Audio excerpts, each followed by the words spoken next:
అండి, ఈరోజు నేను తిరుపతి దర్శనానికి వెళ్ళొచ్చిన. దర్శనం అయిపోయిన తర్వాత బయటకు వచ్చి పటం తీసుకోవాలని బయట షాప్ దగ్గరికి వెళ్ళినా. అక్కడ నాకు నచ్చిన పటం దొరకలేదు స్వామివారిది.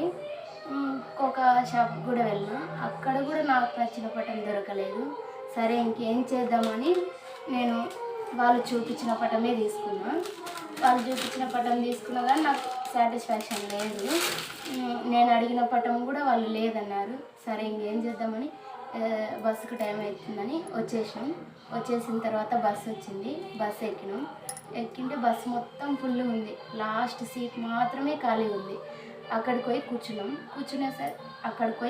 కూర్చునేసరికి దేవుడి పటం కనపడింటే ఈ పటం తీసుకొని నేను కూర్చొని ఈ పటం మీద అని అక్కడ ఉన్న వాళ్ళందరిని అడిగితే కాదని చెప్పినారు. సరే దేవుడి పటం ఎవరో మర్చిపోయినారని మా అమ్మకి కాల్ చేసి చెప్పిన. మా అమ్మకి పటం తీసుకురావాలన్నా వద్దా అమ్మ అని అడిగితే మా అమ్మ దేవుడి పటమే కదా, ఏం కాదులే తీసుకో అని చెప్పింది. ఆ తర్వాత నాకు జ్ఞాపకం వచ్చింది. ఏమనంటే దేవుడే నా కోసం ఈ పటం పంపించినాడేమో, నాకు నచ్చిన పటం పంపించినాడేమో. నాకు నచ్చిన పటము, నేను కోరిన పటము, నేను షాపులలో వెతికినా దొరకని పటం ఇదే.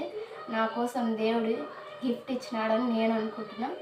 అవునో కాదో మీరు కామెంట్ చేసి చెప్పండి. కొనుక్కున్న పటము ఇది, దేవుడు నాకు గిఫ్ట్ ఇచ్చిన పటం ఇది. ఇక్కడ చూస్తుంటే నిజంగా దేవుడు నా కోసం ఈ పటం ఇచ్చినాడా అనిపిస్తుంది.